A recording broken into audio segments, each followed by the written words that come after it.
Epstein survivors are weighing releasing their own unofficial Epstein client list, driven by frustration with the DOJ and the Trump administration. They're pushing Congress to go beyond what's been made public. And you're not going to believe this, Dad, but none other than Representative Marjorie Taylor Greene is the one that has declared, quote, "I'll say every damn name if Congress won't unseal them."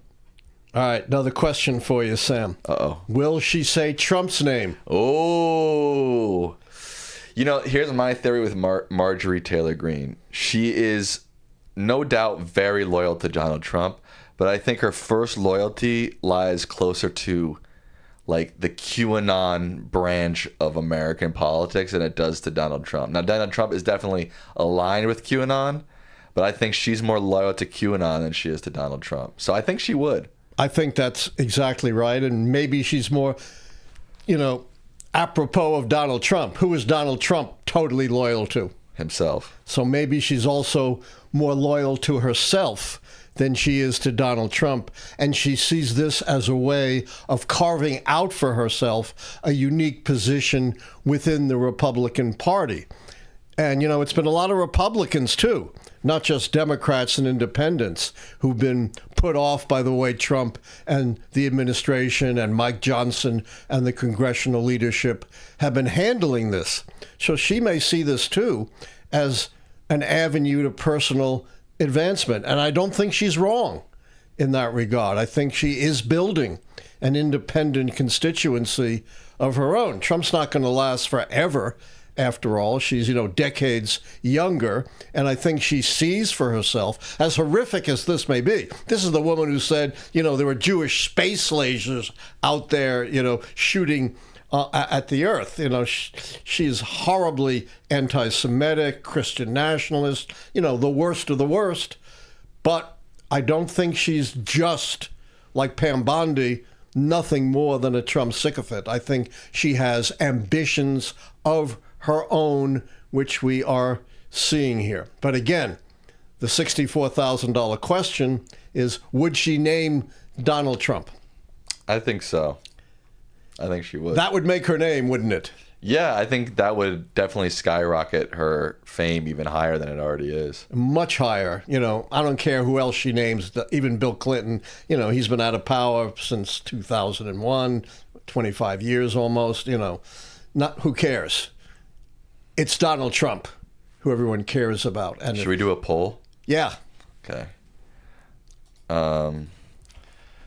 Let's see here. I have to get close to the computer to type. Would Marjorie Taylor Greene say Trump's name if it was on Epstein list? Okay, let's see what people think. Yeah. So to continue our discussion here, Marina Lacerda, who was a primary witness in putting away Ghislaine Maxwell, building the case against Jeffrey Epstein. And by the way, she is just about as guilty as him. Everybody calls Epstein a monster. Well, she's a monster. As Maxwell, to be clear. Maxwell, almost as much as Epstein. She groomed underage women for sex trafficking.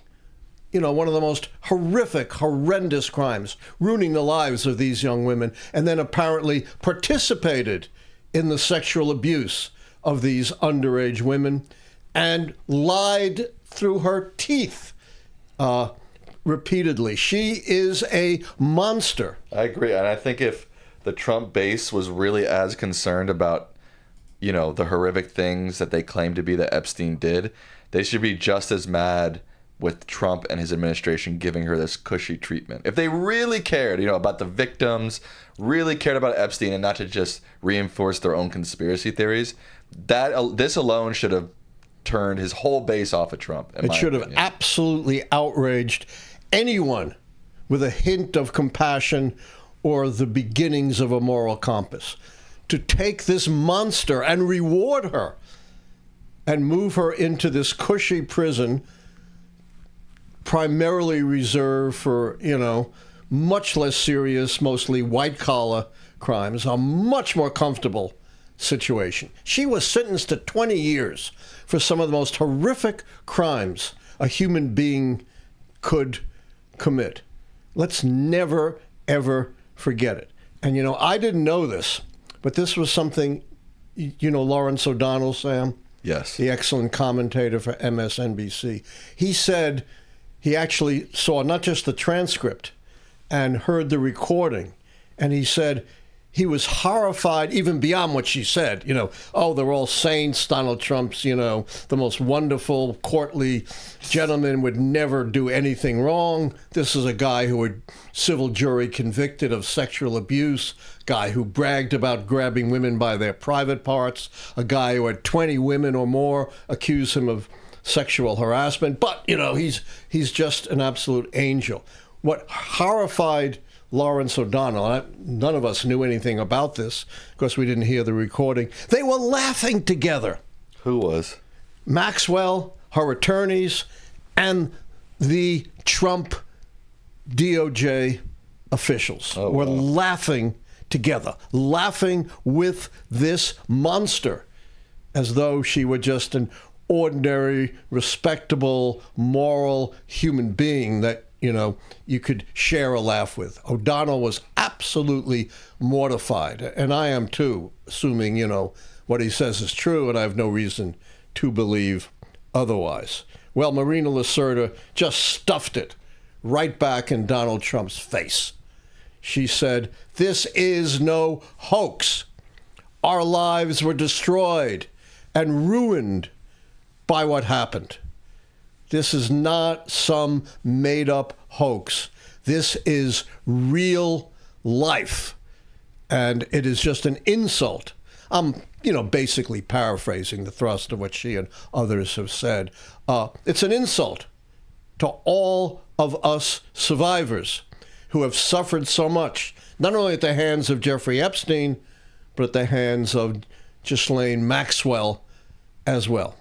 You know, stuffed it right back in Donald Trump's face. And like Marjorie Taylor Greene, these survivors have also threatened to go public and tell what they know about, you know, the more prominent people that were associated with the horrific crimes of Maxwell and Epstein. And we do know Trump and Epstein had a relationship, right, Sam? Yes. Just don't exactly know what it was, but they knew each other for 10 to 15 years. They're photographed together. There are videos of them together. There's even a photograph of Trump and a woman I didn't know with Epstein and Maxwell. Right. I think most people know this. And then in 2002, he said he's a great guy who likes me, like me. He likes beautiful women, but he likes them very young. Like I said, Trump's DOJ's handling of all this, the Trump administration's handling of this, their handling of Maxwell, the survivors, that alone, if these people really cared about this Epstein stuff, that alone should make them turn on Trump. Obviously, they have deeper, like I said, they don't actually care about women or sexual assault victims. If they did, the American right wing wouldn't have laughed at the Me Too movement. They wouldn't have supported Trump after, like you said, the 20 women, E. Jean Carroll stuff. They only seem to care about reinforcing their own conspiracy theories in this. That's Absolutely. it. But they're apparently, you know, this isn't the worst thing Trump has done, the mishandling of the Epstein stuff. He's done way worse than that, you know, firing or arranging the firing of hundreds of thousands of people, right, dismantling USAID, which millions of people depend upon for their survival, bullying the Smithsonian, our finest institutions. I can go on and on. It's not the worst thing, only because he's done so many things that are worse. But somehow this at least seems to have fractured a bit of his base, in large part because you're right, Sam. This is his own doing. They could not have handled this any worse if the Democrats have given them some script and said, follow this script and this will get you into the most possible trouble. Right. Yeah, I agree. And it's really, the other thing is, it's really without precedent. Right. There is no precedent for covering up this kind of hideous sex trafficking and abuse of underage women. No, not underage women. Children. Children. Yeah. Absolutely children. I entirely agree with that. I'm trying, not to be too hyperbolic here, but I think you're absolutely right. They're not women. They were all underage. They were all underage. Well, They're all least, children. Right, yeah. I mean, the other thing, too, is that... shoot, what was I about to say? Well, while you're thinking, yeah. And of course the great irony is what have Republicans been accusing Democrats of for years? Being pedophiles. Well, that's my point, right? Yeah. The Republicans for a long time were so gung-ho about Epstein because they wanted to reinforce their own crazy conspiracy theories. And now it seems to be crumbling around them, and now they're panicking. I mean, they don't know what to do. Yeah. They got chased out of the Congress, right? They went fleeing a week early from the Congress because they did not want to deal with the Epstein mess. And now they're putting a fig leaf on it. Oh, this Republican-controlled oversight committee is going to handle it. And again, the survivors said, forget it. We don't believe that's anywhere near what needs to be done. Then they gave us this phony release of tens of thousands of documents, apparently all of which nearly, maybe with a very few percent exceptions, were already publicly known. And the new information was so heavily redacted that it didn't mean a thing. They really can't fool people on this one. You can fool people on a lot of things, but you can't fool them on this. That's what I was about to say, is that, a lot of the other terrible things that Trump has done, USAID, the firing of workers, the tax bills, et cetera, it's hard for a lot of people to sit down and focus on those topics. This Epstein stuff, unfortunately, is very digestible. It almost feels like a Netflix document. You know what I mean? Yes, it's very simple, very horrific, very easy to understand. Yeah. Even I don't understand trade policy, right, to be honest with you. Exactly. It makes my head spin.